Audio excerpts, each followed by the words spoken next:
28 मराठीमध्ये आपले स्वागत आहे। आजच्या मोठ्या बातम्यांबद्दल बोलूया। सार्वजनिक बांधकाम कार्यालयात ठिय्या आंदोलन करण्याचा इशारा।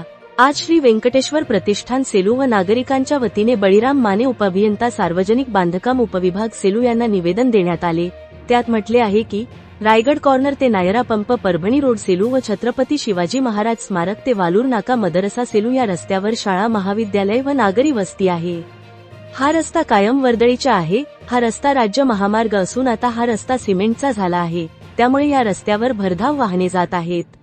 यामुळे अनेकदा अपघात होऊन अनेकांनी आपले जीव गमावले आहेत व अनेक जण कायमचे अपंग झाले आहेत। या रस्त्यावर शालेय विद्यार्थी, सामान्य लोक, वयोवृद्ध लोक यांचे वागणे आहे। या भरधाव वाहनांमुळे त्यांना आपला जीव मुठीत धरून चालावे लागत आहे। आपल्याला वारंवार तोंडी व लेखी निवेदन देऊन तसेच आपल्या कार्यालयात ठिय्या आंदोलन आपण येत्या 8 दिवसात गतिरोधक बसविण्याचे लेखी आश्वासन दिले आहे।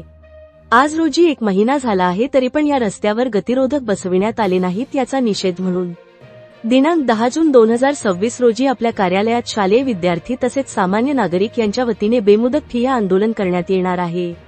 जोपर्यंत आपण या रस्त्यावर गतिरोधक बसवत नाहीत तोपर्यंत हे आंदोलन चालू राहील, याची नोंद घ्यावी।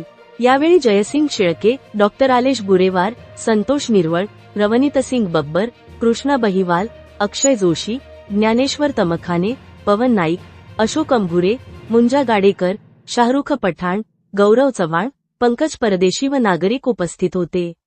परभणी जिल्हा ब्युरो चीफ उत्तम लोखंडेची रिपोर्ट।